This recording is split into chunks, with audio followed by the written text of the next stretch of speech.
आप देख रहे हैं द राइट न्यूज और मैं हूं Rohit Bhatt. The right conversation में हमारे साथ बातचीत करने के लिए हमारे साथ राजेंद्र प्रेमी जी हैं, जो कि एक सोशल एक्टिविस्ट हैं। और बात कुछ खास है। 1 मई को सर्बानंद कौर प्रेमी जी का बलिदान दिवस है और उसी उपलक्ष्य में ये यहाँ पे हैं और उसके बारे में इनसे जरूर बात करेंगे।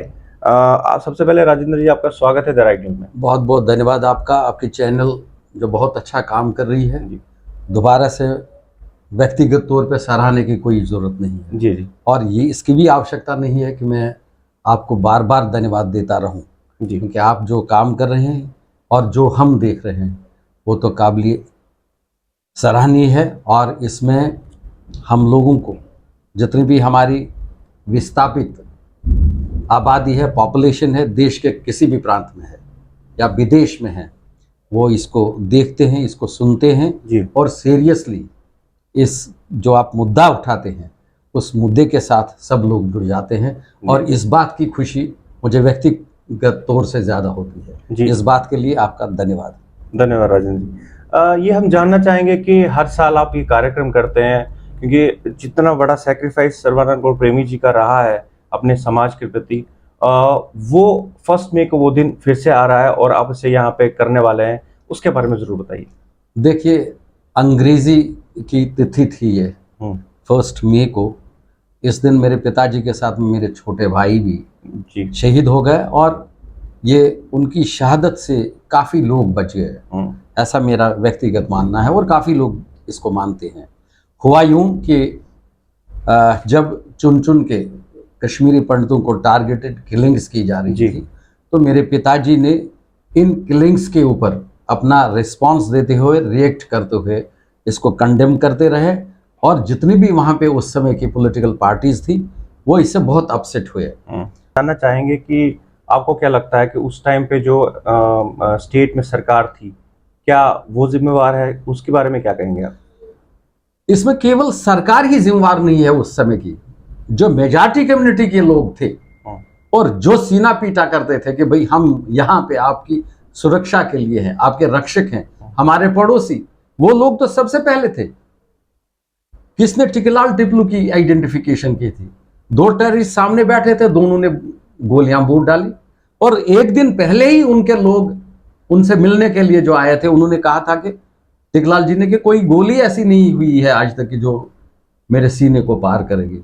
और वही लड़के कल सुबह आ गए और उनको बूंद डाला। इसी तरह से बाकी लोगों को भी। और त्रासदी ये है रोहित जी, बात समझने की ये है, मैं इसलिए ये दोहराता हूं ताकि जो हमारी नई पौध है, जो पीढ़ी है, जो पोस्ट एक्सोडस पीढ़ी है, विस्थापन के बाद की जो पीढ़ी है, उनको ये इतिहास याद रखना चाहिए और इस इतिहास से हमें सबक लेना चाहिए। वो ये इतिहास है कि 19 जनवरी को हमारा मास एक्सोडस हुआ, ये जिनोसाइड हुआ। अब तो इसमें मास एक्सोडस बहुत कम पड़ जाता है, इसमें ह्यूमन राइट्स वायलेशन बहुत कम पड़ जाता है, इसमें त्रासदी लफ्ज भी बहुत कम पड़ जाता है। ये तो जेनोसाइड है, जहां पे हमारे 2-3 लाख मकान खत्म हुए, जहां पे हमारे 85,000 मंदिर छोटे बड़े गांव में, शहरों में खत्म, जहां पे हमारे 2,000-3,000 लोगों की शहादत हुई।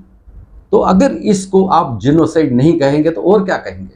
आपको नहीं लगता कि अभी वो समय बदल चुका है? अभी जो हालात हैं, अभी जो करंट सरकार है, और वो सिचुएशन नहीं है अभी कश्मीर में जो पहले थी? सिचुएशन तो बदल जाती है, इसमें कोई दो राय नहीं। आज दिन है, दिन के बाद रात आती है और रात के बाद दोबारा से दिन आता है। तो लोग एजुकेटेड हुए हैं और लोगों को पता चल पड़ा कि भाई अब इससे कुछ नहीं मिलने वाला। अब लोग असली पटरी पे आ रहे हैं और सरकार भी आज अच्छी तरह से काम कर रही है। और जितनी भी धाराएं थी, जो भी बाधाएं थी, जो भी इम्पेडिमेंट्स थे, उनको खत्म करने के बाद मुझे लगता है व्यक्तिगत तौर से, और मैं हर जगह पे बोलता हूं जहां पे बोलने की जरूरत पड़ती है, कि इस सरकार ने और इस राज्य के उपराज्यपाल जी ने जो काम किया है वो सराहनीय है। हाँ, बेशक हमारे कुछ गिले शिकवे हैं, उन्हें भी मालूम है और हमें भी मालूम है, मोदी जी को भी मालूम है और सब विस्थापित लोगों को मालूम है। वो आपस की बात है, कभी भी बैठ मिल सकते हैं और उसकी जो है उस पर बात कर सकते हैं। जी। राजेंद्र जी, जानना चाहेंगे जो 1 मई को जो कार्यक्रम रहेगा राइटर्स क्लब में, वो पूरा दिन का कार्यक्रम क्या रहेगा? अब की बार, इस बार जो ये 34th बलिदान दिवस है। और पिछले 28 साल से हम ये Jammu Kashmir academy of art culture और लैंग्वेजेस के कोलैबोरेशन से ये दिन ऑब्जर्व कर रहे हैं और इसमें अपनी श्रद्धांजलि देते हैं।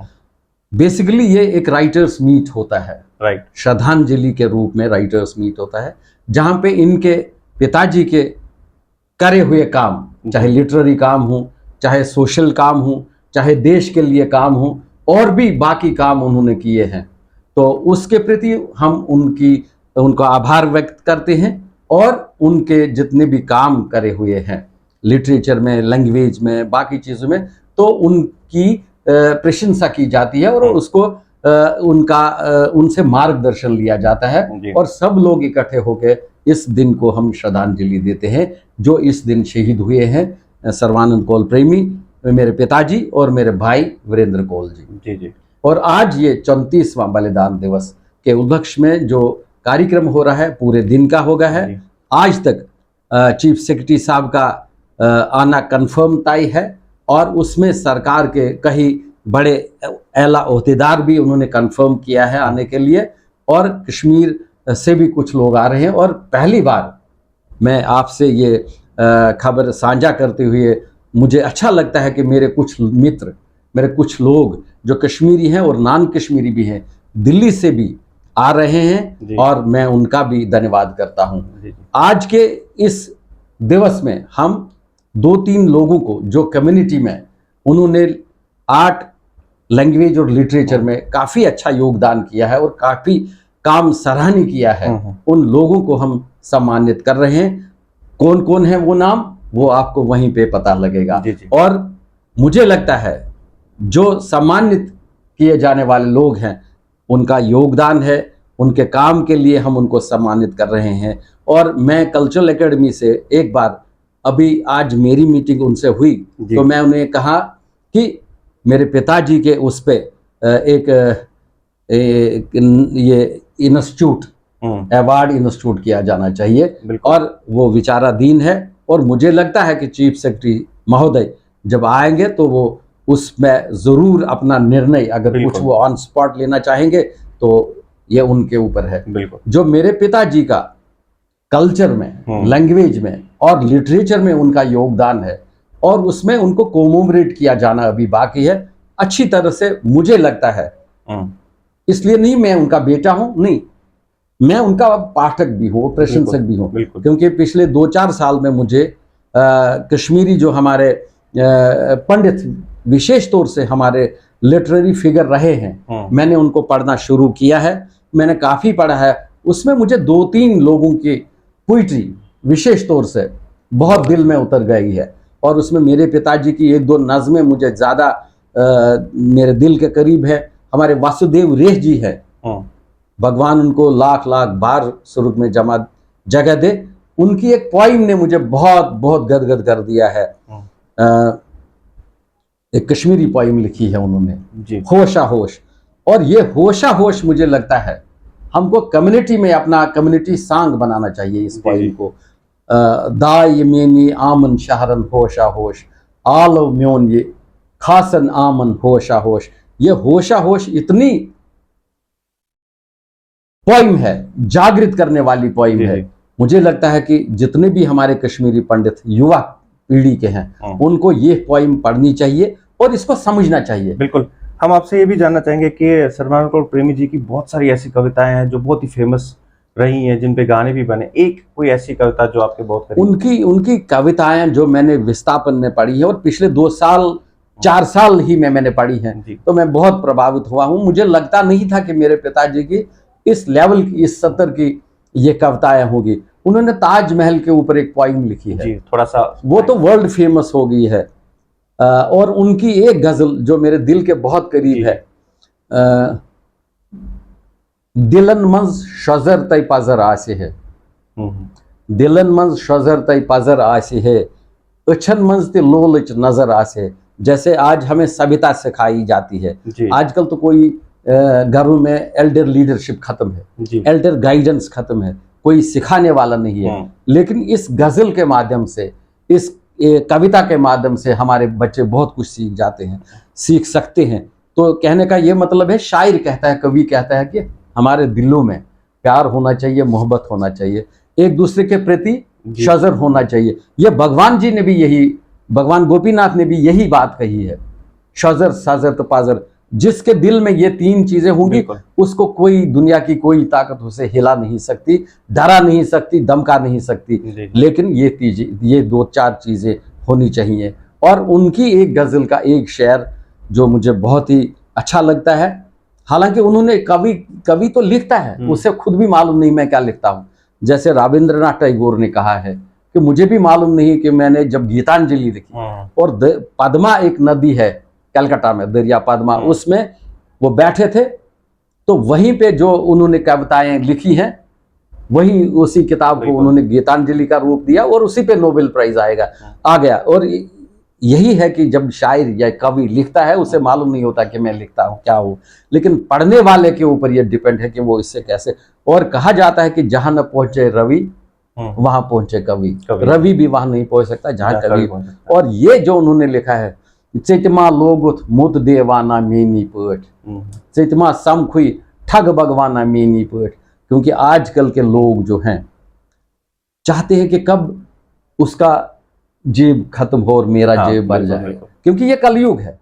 हाँ रोहित जी, मैं आपके माध्यम से मैं पहले तो आपका आभार प्रकट करना चाहता हूं कि आपने मुझे अपना समय दिया, मुझे अपने स्टूडियो में बुला लिया, इसके लिए आपका धन्यवाद, आपका आभार। मैं अपनी जनता से विशेष तौर, और बाकी भी लोग जो हमारे हैं, लिटरेरी लोग हैं, छोटे हैं, बड़े हैं, महिलाएं हैं, मातृशक्ति हैं, मेरा सबसे निवेदन रहेगा, निमंत्रण निवेदन रहेगा कि वो कृपया 1 मई को दिन के सुबह 10 बजे राइटर्स क्लब जो कैनाल रोड पे है, कल्चरल एकेडमी, वहाँ पे आ जाएं। वहाँ पे चाय और पानी का और लंच का भी इस साल हमने बंदोबस्त रखा है, क्योंकि हमारे लोग चाहते हैं कि पूरा दिन ये कार्यक्रम देखें, और हम नहीं चाहते कि वो किसी कारण से देख नहीं पाते ये। इसलिए इस साल हमने ये वहाँ पे प्रीति भोज का भी आयोजन किया हुआ है। तो सब लोग आमंत्रित हैं। सबसे मेरी अपील है कि वो इस दिन जरूर आ जाएं और हमें ये बताएं कि इस कार्यक्रम को अच्छे से आगे का आयोजन जो होगा कैसे होगा। इस साल मेरे पिताजी की बर्थ सेंटेनरी भी है, जन्म शताब्दी भी है, मैं भूल गया। तो इस उपलक्ष्य में हम देश के विभिन्न जगहों पे ये कार्यक्रम करना चाहते हैं। जी बिल्कुल। जैसे कल ही मेरी मुंबई में मेरी अश्विनी जी के साथ बात हुई, वो भी इच्छुक हैं, वो चाहते हैं कि ये यहाँ पे एक कार्यक्रम हो 1 दिन का, ताकि उनके जो मल्टीफेसेड पर्सनैलिटी के हिस्से हैं उनको भी उनका उजागर किया जाएगा, उनको भी जांचा जाएगा, उनको भी परखा जाएगा। तो कलकत्ता में हमारी एक एसोसिएशन है, वहां भी मेरी बात हुई है, और मैंने उन्हें कहा कि आप डेट फिक्स करिए और मुझे बता दीजिए, मैं भी उसमें सम्मिलित रहूंगा। इसी तरह से हमारे पुणे में जो सभा है उनके साथ भी बात हो गई है, चंडीगढ़ में हमारी सभा है। और विशेष तौर से मैं बहुत खुश हूं, जब मैंने कल ही बात करी यहाँ पे ये अपना हिमाचल में, हिमाचल प्रदेश में भी हमारे लोग हैं, पंजाब में हमारे लोग हैं, और भी देश के कई प्रांत, बेंगलोर में हैं ही हैं, और चेन्नई में भी हमारे काफी लोग हैं, तेलंगाना में। तो उनसे भी मैं संपर्क में हूं। वो भी चाहते हैं, क्योंकि जो भगवत गीता का ट्रांसलेशन मेरे पिताजी ने किया है उर्दू में और कश्मीरी में, कश्मीरी वाला तो छप नहीं गया, लेकिन हमने उसको यूट्यूब चैनल पे रख दिया है, तो लोग उससे फायदा उठा सकते हैं। और जो रामायण का तर्जमा उन्होंने किया है कश्मीरी भाषा में, और कल हम एक सोविनियर को, लास्ट ईयर भी हमने जल्दी में सोविनियर छपाया था, जिसका एलजी साहब ने विमोचन किया। अब की बार हमने रिवाइज्ड और एनलार्ज्ड ये इसका विमोचन हम चाहते हैं कि हमारे वर्दी चीफ सेक्रेटरी के कार्यक्रमों से इसका हो।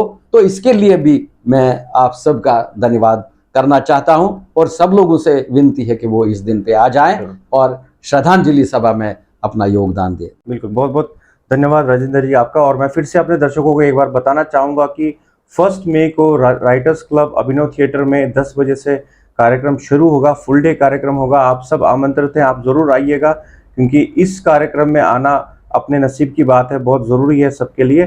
तो बहुत जल्द आपसे मिलेंगे एक नई शख्सियत के साथ। देखते रहिए द राइट न्यूज़। नमस्कार।